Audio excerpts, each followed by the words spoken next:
Hãy kể tên 2 lời khuyên đã có ảnh hưởng lớn đến cuộc đời bạn. Đó là hãy so sánh với bản thân của ngày hôm qua hơn là so với ai đó của ngày hôm nay. Bạn thích được người khác nhớ đến vì điều gì? Hãy kể tên 2 quyết định rất khó khăn mà bạn phải đưa ra. Nếu bạn phải viết một cuốn sách thì chủ đề của nó sẽ là gì và tại sao? Hãy miêu tả một ký ức kinh khủng và một kỷ niệm quý giá của bạn. Điền vào chỗ trống. Khi rất thích ai đó, mình thường có xu hướng sẽ... Xin chào mọi người, là mình Kira đây. Happy New Year! Chúc các bạn sẽ có một năm mới 2022 tràn đầy niềm vui và hạnh phúc. Nhân dịp năm mới cũng như là để tri ân 300.000 subscribers thì mình muốn làm một cái vlog với nội dung là trả lời 22 câu hỏi về mình để các bạn có thể biết mình rõ hơn cũng như là để hiểu rõ hơn chính bản thân mình. Và 22 câu hỏi này được mình chọn lựa từ một cái bộ bài có tên là Mình của So Much Closer. Đây là một cái bộ bài có 54 lá tương ứng với 54 câu hỏi để giúp người dùng, hay chính là mình, có thể khám phá những cái điều quan trọng và sâu sắc về bản thân. Thì mình đã chọn ra 22 câu hỏi phù hợp để có thể chia sẻ. Vậy thì cùng bắt đầu trả lời luôn nhé. Ok, đây là bộ bài nhé. Câu hỏi đầu tiên, hãy kể tên và giải thích một thói quen mà bạn muốn bắt đầu thực hiện, một thói quen mà bạn muốn bỏ ngay. Một thói quen tốt mà mình muốn thực hiện luôn trong năm nay có lẽ là việc tắt máy và tiết kiệm năng lượng. Năng lượng ở đây là bao gồm điện và nước. Thì thật ra là hồi năm 2021 thì mình có đặt ra mục tiêu là tiết kiệm tiền. Thì trong quá trình tiết kiệm đó thì mình cũng nhận ra là tiết kiệm năng lượng nó cũng chính là tiết kiệm tiền. Điều này nó hiển nhiên thôi, tuy nhiên thì không phải ai cũng ý thức được điều đó, ngay cả đối với chính bản thân mình cũng vậy. Thế nên là sang năm 2022 này thì mình muốn tạo cái thói quen là tiết kiệm năng lượng, bắt đầu từ những cái hành động đơn giản, ví dụ như là tắt máy khi không còn sử dụng này, tắt đèn khi xuống nhà, rồi là đóng vòi nước khi đang đánh răng, hay là đun một lượng nước vừa đủ cần thiết để uống. Đó, như vậy đó là cái thói quen tốt mà mình muốn muốn tạo được trong năm nay. Còn về thói quen xấu muốn bỏ là việc mà có lẽ là nằm xem YouTube vào mỗi đêm trước khi đi ngủ. Cho đến bây giờ thì mình vẫn có cái thói quen không tốt cho lắm, đó là cầm điện thoại lên giường vào mỗi tối, mà mình nghĩ là hầu như là ai cũng sẽ có. Nói chung là mình là một người đi ngủ sớm, có những lúc mà mình lên giường lúc 9:30 cơ, nhưng mà đọc sách được khoảng 15-20 phút xong lại cầm điện thoại rồi nằm xem hết video này sang video khác đến 11 giờ, 11:30 mới ngủ. Có những hôm như vậy, thì nên là mình nghĩ đây là một cái thói quen không được tốt cho lắm mà mình muốn hạn chế và cải thiện trong năm 2022 này. Câu hỏi thứ 2, hãy kể tên và giải thích 2 nghề nghiệp sẽ phù hợp với bạn ngoài nghề mà bạn đang làm. Nghề đang làm của mình bây giờ là Content Creator. Thì ngoài cái nghề này mình nghĩ là mình sẽ phù hợp với, thứ nhất là giảng viên dạy ngoại ngữ, cụ thể đây là tiếng Nhật. Thật ra là hồi trước mình được định hướng là tốt nghiệp đại học xong là mình sẽ ra làm giáo viên dạy tiếng Nhật đó. Nhưng mà mình không thích, thế là mình mới bỏ đại học ở Việt Nam để sang Nhật học lại từ đầu, học lại một cái chương trình chuyên ngành hoàn toàn khác.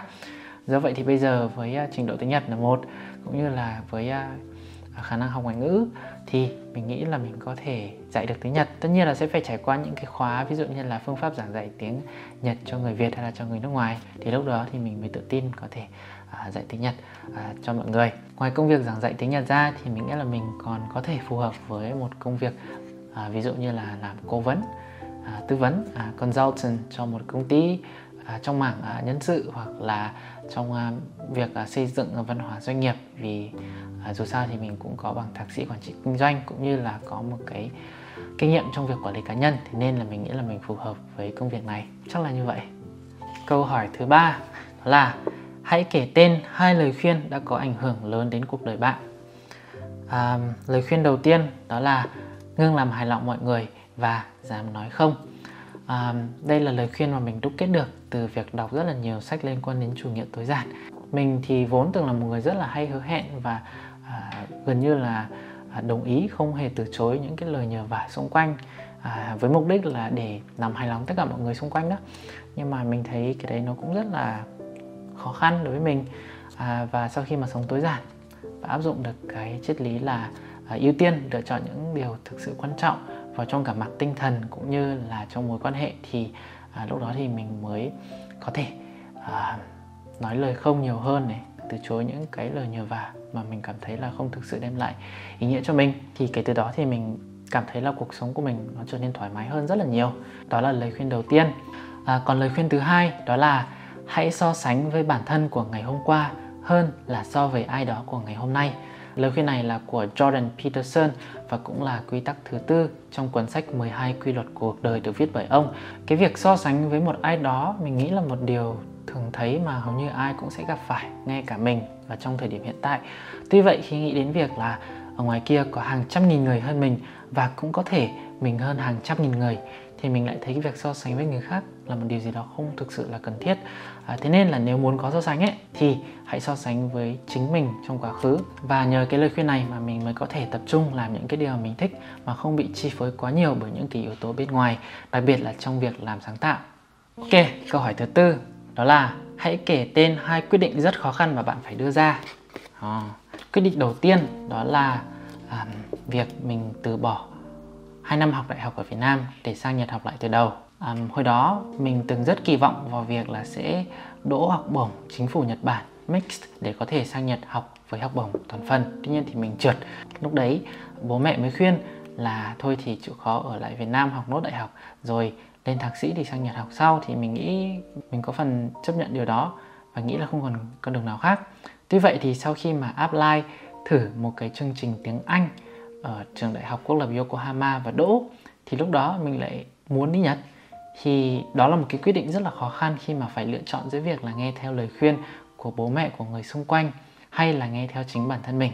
Lúc đó mình đã quyết định là nghe theo chính bản thân mình và nghĩ lại thì đó là một quyết định khá là đúng đắn. Còn quyết định khó khăn thứ hai đó là việc mà mình về nước và gap year 1 năm sau khi tốt nghiệp đại học ở Nhật. Cái hồi mà mới đi du học ở Nhật ấy, thì mình kỳ vọng rất là nhiều vào việc là tốt nghiệp đại học ở Nhật xong thì mình sẽ ở lại Nhật xin việc rồi sinh sống ở đó. Mình gần như là chắc chắn điều đó rồi. Tuy vậy thì giữa chừng trong quá trình du học thì mình gặp phải một cái vấn đề sức khỏe, thành ra là mình đành phải từ bỏ cái ý định đó. Thì đó cũng là một quyết định rất là khó khăn đối với mình. Rồi, câu hỏi thứ 5. Hãy kể tên một bài học xương máu mà bạn đã rất khổ sở để học được. Cái bài học này thì mình cũng đã rút ra được trong cái quá trình du học Nhật hồi đại học. Đó là ngưng than phiền và nghĩ bây giờ phải làm gì. Thì cái hồi mà mình mới gặp phải vấn đề sức khỏe thì lúc đấy mình than thở rất là nhiều. Tại sao lại là mình?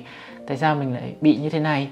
Nói chung là phải mất hơn 1 năm rưỡi thì mình mới nhận ra là mình đã lãng phí cái khoảng thời gian đó chỉ để than phiền và không chịu tiến lên phía trước. Cũng may là sau 1 năm rưỡi thì bất chợt thì mình nhận ra được, mình ngộ ra được là bây giờ là mình phải nghĩ tích cực lên, phải nghĩ là bây giờ mình cần phải làm như thế nào thay vì chỉ biết than thở. Thì nhờ thế mà mình mới có được một cái năm du học cuối cùng rất là ý nghĩa ở bên Nhật. Thì mình nghĩ đó là một bài học xương máu mà mình phải mất 1 năm rưỡi mới ngộ ra được. Đó. Câu hỏi số 6. Hãy miêu tả một ký ức kinh khủng và một kỷ niệm quý giá của bạn. Một ký ức kinh khủng đó là hồi cấp 2 mình gặp tai nạn giao thông. Một buổi tối mình đi học thêm, đạp xe về nhà. Thì về gần đến nhà thì có một cái đoạn là mình phải rẽ sang làn bên trái. Thì lúc đó trời rất là tối, không có đèn, mà mình cũng bất cẩn, mình rẽ sang trái rất là nhanh. Thì cùng lúc đó thì có một cái xe máy từ phía sau đi cũng rất là nhanh tông vào mình. Thì mọi thứ nó diễn ra nhanh quá. Lúc mình nhận ra thì lúc đó thì mình đã nằm coi như là ngã dưới đường và có một cái cảm giác rất là đau ở bên phía tay trái này mà mình chưa bao giờ gặp phải. Mình không biết là đã có chuyện gì xảy ra với cái tay của mình. Mình chỉ biết là nó rất là ê mà bàn tay trái không cử động được. Nhưng mà bằng cách nào đó thì mình vẫn dắt được xe về nhà. Bởi vì nhà gần đấy, cách đấy có 500 mét mà mình vẫn dắt được xe về nhà. Đến lúc bố mẹ thấy thì mới tá hỏa biết là gãy tay. Thì đó là lần đầu tiên mình gãy tay và cũng là một cái ký ức khá là kinh hoàng bởi vì mình gặp phải tai nạn. Nhưng mà nghĩ lại thì cũng rất là may bởi vì hồi đấy tai nạn nhưng mà lại không bị chấn thương ở vùng đầu mà chỉ bị cái phần tay này thôi. Nhưng mà gãy tay cũng khá là nặng cho nên là nó bị gập một đoạn như thế này và mình phải đóng đinh 2 cọc ở đây. Thì đến bây giờ nó vẫn có cái vết sẹo này và mỗi khi nhìn lại thì đôi lúc thì cái ký ức của việc bị tai nạn đó nó cũng ùa về, cũng khá là sợ. Đó là ký ức kinh khủng nhất. Còn về kỷ niệm quý giá nhất của mình, chuyển sang kỷ niệm quý giá thì là mình có rất là nhiều kỷ niệm, nhưng mà để mà gọi là kể được cho các bạn ngay lập tức thì đó là kỷ niệm mình đi chơi ở đảo Enoshima ở Nhật cùng với người bạn Hàn và ngắm hoàng hôn ở đó. Thì sở dĩ mình nhớ được rất là rõ kỷ niệm này là bởi vì ngày hôm đó mình quay lại video, mình chụp ảnh rất là nhiều, cũng như là cái khoảnh khắc, cái khung cảnh hoàng hôn ở đó nó rất là đẹp mà mình không thể nào quên. Đó, thế nên là mình muốn chia sẻ với các bạn đó là cái kỷ niệm quý giá của mình.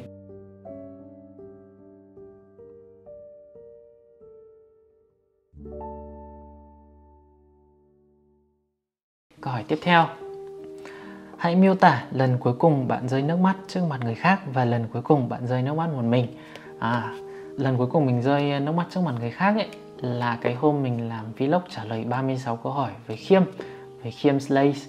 Thì lúc đó mình đang nói chuyện về bà của mình thì bỗng dưng bật khóc và phải chạy vào vệ sinh. Sau đấy thì mình mới phải bắt Khiêm là phải xóa cái đoạn đấy, không được cho vào video. Tuy nhiên thì sau đó thì sẽ có một cái đoạn nhỏ nhỏ ngay trước khi khóc thì các bạn có thể sang video của Khiêm để xem. Còn lần gần nhất mình khóc một mình là mới cách đây vài hôm, khi mà xem cái buổi họp báo của huấn luyện viên Thái trong cái trận chung kết lượt đi. Ông ấy có bật khóc khi mà nói về chuyện là đưa thủ môn dự bị Cao Win vào sân vì ngay trước đó thì bố của Cao Win mất. Thì xem cái đoạn đấy thì cũng khá là xúc động, cho nên là mình cũng rơi nước mắt. Nhìn chung mình là một người rất là dễ xúc động, rất là dễ rơi nước mắt, nhưng mà lại rất ít khi thể hiện cái điều đó trước mặt mọi người. Đó, mình là một người như vậy. Câu hỏi số 8. Hãy miêu tả một tình huống mà bạn đã không thể kiềm chế cảm xúc của mình. Mình nghĩ mình là một người tương đối điềm tĩnh, tuy vậy thì cũng có những lúc mình không thể kiềm chế cảm xúc của bản thân khi mà gặp phải những điều khá là khó chịu. Lần gần nhất đó là việc lúc mà mình đang thu âm voice over cho vlog, thì đó là một buổi chiều. Nói chung là mình sai khi chọn thời điểm, bởi vì buổi chiều lúc đó trẻ con chơi ở ngoài đường rồi tiếng xe máy nó đi lại rất là nhiều, thì lúc đó mình đã nhẫn nhịn rồi, mình đã chịu nhịn đợi khoảng 20 phút. Đó, thì sau đấy thì cảm thấy yên ắng hơn một chút thì mới bắt đầu thu âm. Thì đang thu âm con ngày được 2-3 phút thì bạn cháu hàng xóm này sủa inh ỏi, mà bạn này già rồi cho nên là sủa nghe nó cứ nghe rói điếc tai lắm. Lúc đấy mình cáu quá, mình hét lên. Tất nhiên là mình không mở cửa sổ ra để hét vào bạn cháu đấy đâu, nhưng mà nghĩ lại thì thấy là lúc đấy mình đã có thể kiềm chế một cách tốt hơn, nhưng mà mình lại hét lên. Xong đó thì đó là cái lần mà mình không thể kiểm soát cảm xúc của mình. Câu hỏi số 9 là câu hỏi tình huống. Nếu bạn may mắn có được cây đèn thần, vị thần đèn cho bạn 3 điều ước và bạn đã ước được 2 điều rồi, điều ước cuối cùng của bạn sẽ là gì? Điều ước cuối cùng của mình sẽ là ngày hôm sau tỉnh dậy thì mình đang có mặt ở Đan Mạch và đang chuẩn bị tận hưởng một ngày du lịch ở đó. Bản thân mình là một người rất thích lối sống ở các nước Bắc Âu, Phần Lan, Đan Mạch, Thụy Điển. Nếu mà có dịp được sang châu Âu du lịch thì mình sẽ đi các nước đó đầu tiên. Ok. Câu hỏi tình huống tiếp theo. Bạn đang ăn tối cùng một người mà bạn đã âm thầm ngưỡng mộ từ lâu. Người ấy là ai? Bạn sẽ nói chuyện với họ về điều gì? Mình tưởng tượng ngay đến cảnh mình sau này sang Nhật và mời được gia đình Kimono Mom, có chị Muê và Sultan đi ăn tối. Thì tất nhiên là cuộc trò chuyện sẽ xoay quanh về việc xây dựng gia đình, xây dựng tổ ấm gia đình, làm thế nào để có được một gia đình hạnh phúc, làm thế nào để có thể nuôi dạy con cái để có được một bé Sultan giỏi giang, xinh đẹp. Tất nhiên đó chỉ là trong tưởng tượng thôi. Câu hỏi số 11. Thành tựu lớn nhất của bạn đến thời điểm này là gì? Tại sao bạn lại cho rằng đó là lớn nhất? Mình nghĩ là việc mình sở hữu một kênh YouTube với 300.000 lượt theo dõi là một thành tựu lớn nhất cho đến thời điểm hiện tại, bởi vì nó là thành quả của cả một quá trình làm content trong suốt 2 năm, cũng như là bởi vì nếu mà so sánh với các cái thành quả khác, ví dụ như là tốt nghiệp thạc sĩ rồi là có các chứng chỉ ngoại ngữ ấy, thì việc có một kênh YouTube với lượt 300.000 người theo dõi như thế này nó cũng là một cái minh chứng cho việc là mình có một cái sự đóng góp nhất định cho cộng đồng, cho xã hội. Thế nên là mình nghĩ đây là thành tựu lớn nhất đối với mình. Rồi, tiếp theo, công việc đem đến niềm vui cho bạn như thế nào? Thì cái công việc làm sáng tạo nó đem đến niềm vui cho mình ở nhiều khía cạnh, cũng như là trong mỗi thời điểm khác nhau. Mình vui vì mình có thể làm một cái vlog, daily vlog, để lưu giữ lại những cái kỷ niệm trong cuộc sống hàng ngày mà sau này mình có thể xem lại này. Mình vui vì các bạn xem video của mình cảm thấy được truyền cảm hứng, học được nhiều thứ, được truyền động lực. Mình vui vì cái công việc này nó đem lại cho mình một nguồn thu nhập ổn định. Và một trong những cái niềm vui lớn nhất đó là việc mình học hỏi thêm được rất là nhiều điều trong quá trình làm content, giúp mình nhận thấy là bản thân vẫn đang phát triển không ngừng và khám phá được nhiều điều trong cuộc sống cũng như là công việc. Câu hỏi số 13. Bạn thích được người khác nhớ đến vì điều gì? Nếu như giả sử mà mình có đi cà phê và đang ngồi ở một bàn và cách đó mấy bàn đang có một nhóm nói về thì Hà Nội Camomile, thì mình sẽ rất vui khi được nghe mấy bạn ấy nói như kiểu như là xem vlog ông này dễ chịu lắm, chill lắm, hay là xem để học hỏi, để được truyền cảm hứng, để được truyền động lực. Đó là một niềm vui đối với mình. Câu hỏi số 14 nhá. Bạn thường hay cảm thấy xấu hổ vì điều gì hoặc trong tình huống nào? Mặc dù việc làm sáng tạo là một điều mà mình tự hào, tuy nhiên thì công việc này đôi lúc cũng khiến mình cảm thấy nó hơi ngượng ngùng một chút. Ví dụ như là khi mà bố mẹ mời các bác rồi mời các bạn đến nhà chơi thì bố mẹ thường hay bật tivi, bật YouTube rồi bật kênh của mình lên, rồi chỉ vào đó đây con trai mình làm YouTube này, thì lúc đó mình kiểu thôi ngại quá, kiểu như vậy. Nhưng mà nghĩ lại thì đó là một niềm vui của phụ huynh, thế nên là thôi thì mình cố gắng hưởng ứng cùng. Câu hỏi số 15. Lúc này bạn cần nhất tố chất nào trong 4 tố chất sau đây? Sự bền bỉ, sự sáng tạo, sự bản lĩnh, sự điềm tĩnh, và tại sao? Mình nghĩ là mình có sự bền bỉ, mình có sự sáng tạo, mình có một sự điềm tĩnh nhất định. Cái mà bây giờ mình cần là sự bản lĩnh, một sự dũng cảm, dám thử thách bản thân. Ngay cả cái việc ngồi trước ống kính camera như thế này, trả lời 22 câu hỏi cũng cần một chút dũng khí, bởi vì việc ngồi trước ống kính camera để nói chuyện chưa bao giờ là một điểm mạnh của mình. Thế nên là bước sang năm mới thì hy vọng là mình có đủ một cái sự bản lĩnh nhất định để có thể thử thách cho những điều mới mẻ tiếp theo. Câu hỏi số 16 nhé. Điền vào chỗ trống. Thành công trong cuộc sống với mình là khi những cái nỗ lực không ngừng nghỉ trong một việc gì đó cuối cùng đã đạt được thành quả. Nghe nó cũng đương nhiên và đơn giản thôi, nhưng mà mình nghĩ đó là một điều rất là quan trọng. Câu hỏi tiếp theo, điền vào chỗ trống. Mình không thể chịu nổi khi nhìn thấy người khác chen ngang hàng. Bởi vì mình sống ở Nhật, thế nên là cái việc chen ngang hàng là một điều gì đó rất là bất lịch sự. Tất nhiên là đặt trong bối cảnh ở Việt Nam thì đôi lúc mình phải nhịn một chút. Tuy nhiên nhìn chung thì mình rất khó chịu khi thấy một ai đó chen ngang hàng. Điền vào chỗ trống. Khi rất thích ai đó, mình thường có xu hướng sẽ tưởng tượng người đó là người yêu của mình và sẽ cùng mình đi chơi ở đây đó. Ví dụ như đạp xe một vòng Hồ Tây, đi cà phê Tranquil, hoặc là đi du lịch Nhật cùng nhau. Và 4 lá bài cuối cùng là những lá bài bắt đầu với từ nếu. Nếu bạn phải viết một cuốn sách thì chủ đề của nó sẽ là gì và tại sao? Thật ra đây là một cái điều mà mình có suy nghĩ và cũng có mong muốn. Nếu mà được viết một cuốn sách đầu tay thì cuốn sách đó sẽ là một cuốn tự truyện chia sẻ lại hành trình những năm tháng tuổi 20 của mình, tức là từ tuổi 20 cho đến 29.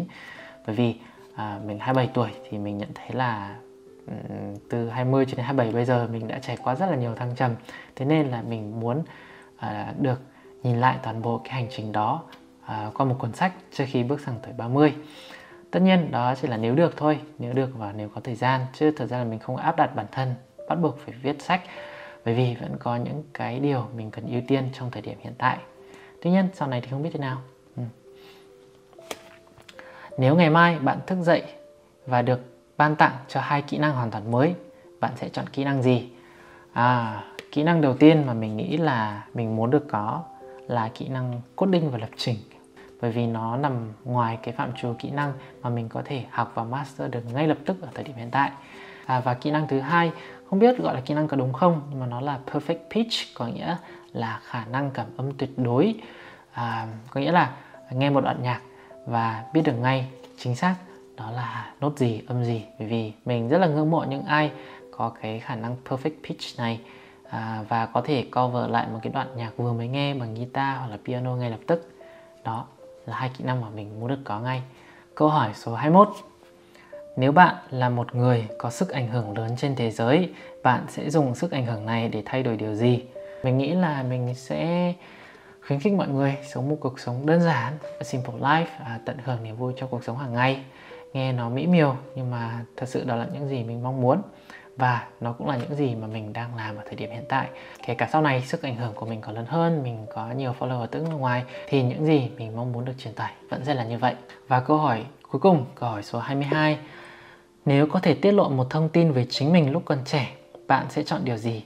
Bạn nghĩ việc biết trước thông tin này sẽ thay đổi cuộc đời bạn như thế nào? Nếu mà được gặp lại Kira hồi còn trẻ thì mình sẽ nói với bạn ấy là trong một vài năm sắp tới thì bạn ấy sẽ gặp phải một vấn đề sức khỏe có thể thay đổi cuộc sống, lối sống của bạn ý. Thì nếu mà mình được biết trước được cái điều này thì có lẽ mình đã không lãng phí cái khoảng thời gian chỉ biết than vãn, chỉ biết than phiền về vấn đề sức khỏe của mình mà không chịu nghĩ xem là làm thế nào để có thể thích nghi và sống chung với một cuộc sống mới, hay còn gọi là New Normal Life đó. Vậy là mình đã trả lời xong 22 câu hỏi về bản thân mình. Thật ra thì ngày hôm qua mình đã xem trước toàn bộ câu hỏi và đã mất một ngày để nghĩ xem mình nên trả lời như thế nào. Chứ không thì nếu mà không chuẩn bị thì chắc chắn mình sẽ cứ không biết trả lời như thế nào khi mà ngồi trước ống kính camera. Hy vọng là xem xong vlog này thì các bạn sẽ phần nào hiểu được thêm một khía cạnh trong con người của mình một chút thôi, bởi vì mình nghĩ là mình vẫn còn rất là nhiều bí mật mà mình nghĩ là mình sẽ không bật mí. Anyway, cảm ơn các bạn đã xem đến cuối video này và hẹn gặp lại các bạn trong một vlog khác. Bye!